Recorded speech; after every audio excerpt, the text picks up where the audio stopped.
All right, man, peace. So this brother that you see on the right-hand side of the screen is a retired former NFL player by the name of Bryant McKinnie. The reason why I'm making this video centering around many of the statements that he's going to make in this segment is because he's going to corroborate a sentiment that has been put forth by the embattled former quarterback of the San Francisco 49ers, Colin Kaepernick, the pawn of the Marxist movement, whose intention it was to destroy the NFL, but that's a whole other issue. Anyway, Mr. McKinnie is going to corroborate the accusations of the NFL owners colluding to keep Colin Kaepernick out of the NFL, because he is going to present a form of precedent in regards to the NFL owners colluding to keep certain players out of the NFL for their own personal reasons. It's going to be very microcosmic, but at least he's going to provide some type of empirical information, empirical data, so that one can realistically evaluate whether or not it is a possibility that the NFL is colluding, quote unquote, against Colin Kaepernick on the macrocosmic scale that he's alleging.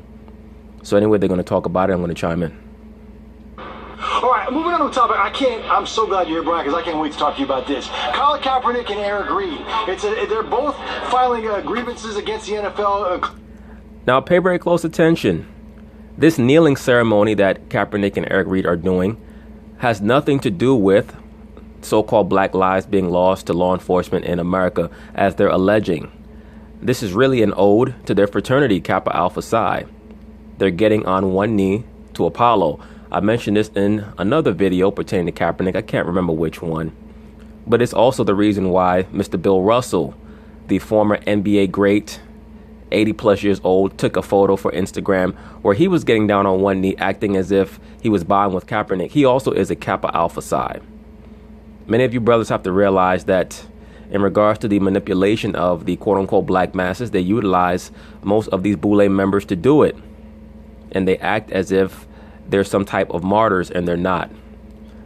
I'm not saying that they don't have quote-unquote sincere intentions in regards to what they feel like is best for the so-called black community, but they're being used. They're used to try to socially engineer society. But once again, there's a reason why they've chosen to get down on one knee and act as if it's for black lives or black men being killed by the police. It has very little to do with that. It has more to do with trying to exalt their fraternity, which is really what they're all about. Claiming they've been blackballed, there's collusion against them, and now an NFL legend, a Hall of Famer, is weighing in. Joe Namath. He was on Varney and Company on the Fox Business Channel today when he was asked straight up, what do you think? Are they being blackballed? Is there collusion against them? And this is what Joe Namath had to say. I think in Eric's case and even Kaepernick's case, they're good enough players to be out there and having a job. Well, here's the problem, Joe Namath.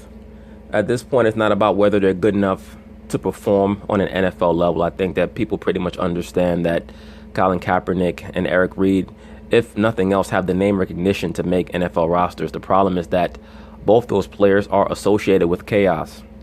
And the NFL owners, their intention is to move forward from last year's theatrics, and they don't want to be involved with or associated with any type of theatrics or drama that may take the onus away from what they want their league to be about, which is entertainment for the fans on Sundays, Mondays, and Thursdays. And you cannot blame them. And beyond that, I've never been in favor of this form of quote-unquote protest, because all it does is stop the so-called black man from doing what he needs to do, which is deciding to be the king over his own proverbial castle and stop looking to others to justify his treatment. The mindset of the so-called black man should be that we should be authorities over our own communities. And not only should we not be looking for the so-called police to treat us equally, we should not want them to be involved with our communities at all. The so-called black man should be policing his own communities. Bottom line.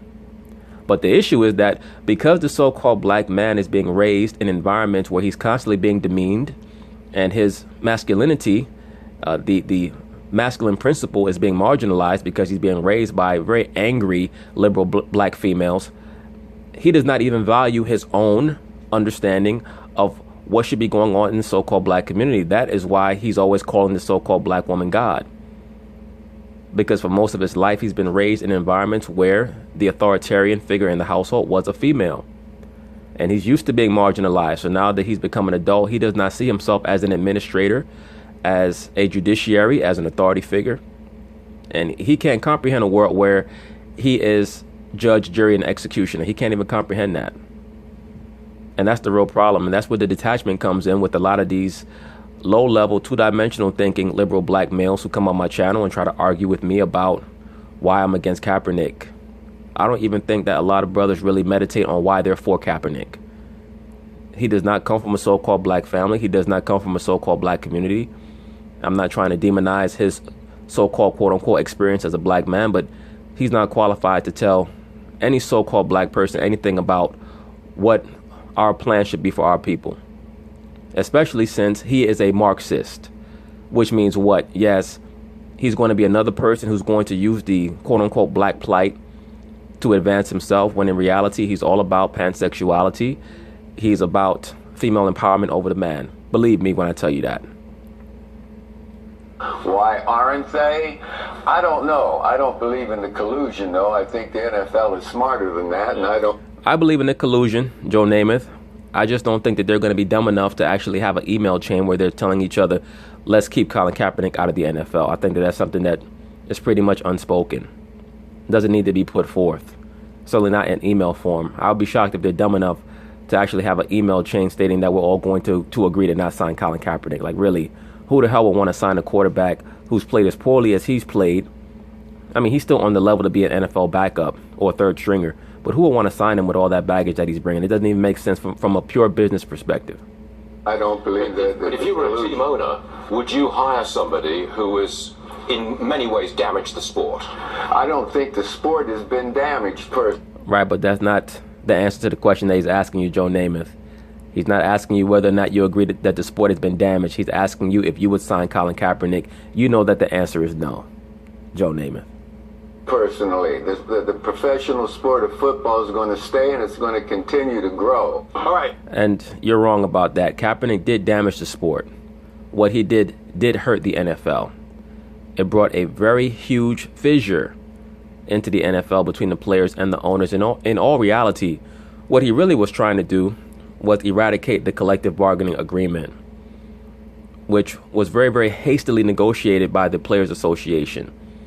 And for a sport in the NFL, which is generating the most money of any of the major sports, for their players to be so marginalized in regards to how much money they're getting out of the pot, to not even be able to have fully guaranteed contracts. I mean, to be quite honest with you, it's an abomination. All right, that's weird to me because Joe Namath on one hand is saying they have the talent, they should be on an NFL roster, and on the other hand, he doesn't believe there's collusion against them. Well, he did not say that he did not believe that there was collusion. What he said was that he did not believe that Colin Kaepernick and his protest was hurting the NFL. And there's a reason why he avoided answering that question directly, because he does know that what Colin Kaepernick did hurt the NFL. And he does know that he would not hire Colin Kaepernick if he was the owner of a team. That would just be silly. It's not even a matter of whether you agree with Kaepernick or not. It's just a matter of you understanding your bottom line. I say this all the time. If you're a so-called black man in a so-called black community and you're running a barbershop, if one of your barbers says, before work every day, I'm going to protest this and that, and it's stopping your clientele from entering the store, or it's alienating some of your clientele, you're going to fire that barber. Even if you don't necessarily have an issue with what he's protesting, you're going to let him go because it's fucking with your money. Brian, you played in the league. You know the talent level of these guys. Does Colin Kaepernick, Eric Reed, do they belong in the league? Do you believe they're being blackballed? I definitely feel like they have the ability to be in the league. And coming from a guy with your... That shit is purely fraternal, what they're doing right there. Kappa Alpha Psi, they venerate Tahuti, or as he's known as from ancient Greece, Thoth, Thoth, also known as Hermes, the great communicator, the man of wisdom, the great teacher. They also venerate Apollo, the sun god, who's known in ancient Kemet as Heru. That is what this protest is really all about. It's an exaltation of their gods. And most of these fraternal / Masonic orders, they tell you about how they believe in God, this and that. No, they don't. Their God is Lucifer. And I'm sure that I'll get a couple of these cats that are in the Kappas or the Omegas or what have you. And they're going to say that's not true. We have a Bible and blah, blah, blah. No, brother. You guys venerate Lucifer. Either you understand that or you don't, but that's the fact of the matter. Just like in the sororities, they venerate Demeter / Minerva, the mother goddess, all right, or Bastet. That's who they commemorate. Brothers, that's why I go over these quote-unquote gods on this channel all the time, especially for you brothers that are into the scriptures, because you have to have, if at the very least, a rudimentary understanding of what's going on in this society all around you, so that you know how to combat some of these forces. Y'all probably don't know is I had a collusion case against them with my rookie year. Really? While I was holding out, so I definitely believe in collusion. And did you win? What was the year? I won. That's why I got signed. I held out for 98 days. It's the second longest holder in the NFL. And during that process, I had a collusion case against him. So in order for me to drop my case, you had to work out the deal that I wanted. So collusion takes place. Wow. So you believe that the owners I didn't know that. I never knew that before. Oh, but let me try and get this straight. So you believe that the owners had colluded to try to keep you from making a deal that you believe was a fair deal? I don't believe. That's why I had the case, and that's probably why it got worked out to where my deal got done, because I had out half the season, and once we slapped them with the collusion case, all of a sudden my deal gets done. Part of the deal was for me to drop the collusion case against them. What was the main allegation of the collusion? What did you believe they were colluding to do? At the time, I was a pick 7 and pick 6 we were the two players that were not yet, deal wasn't done yet, but pick 8 at the time was Will Williams from Dallas. They paid him first, and he felt he had to be paid with, it didn't matter for us because we were 6 and 7, we thought we should get more than him. Right. And actually in that summer, Kansas City and Minnesota, they do like little scrimmages together in like a training camp, and that's the opportunity for the two teams to talk to each other because neither one of us was there for training camp. Right. And that's where the collusion So you feel like they began. colluded in order to keep you guys' salaries down? Absolutely. And they actually got, it was Ryan Sims at the time. He got his deal done, but I still was out there by myself. And somehow my agent, gathered enough information to present them with a collusion case. So I'm well aware of collusion. I've been aware of it since my whole, career.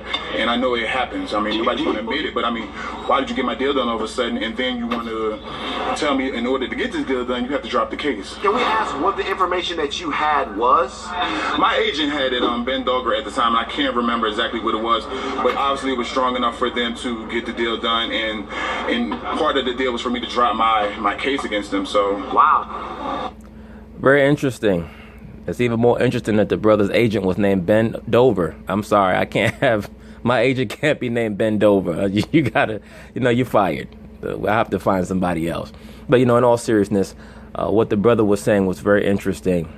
Beyond that, I think that there's a major difference between what he was stating, which is much more reasonable and realistic, that two teams who drafted players a little bit higher in the draft than the number 8 draft pick who were conspiring to keep the pay scale of their incumbent rookies down, that's a lot easier to prove than what Colin Kaepernick's trying to prove, which is that there is a league-wide conspiracy to keep him out of the NFL because of his so-called protests.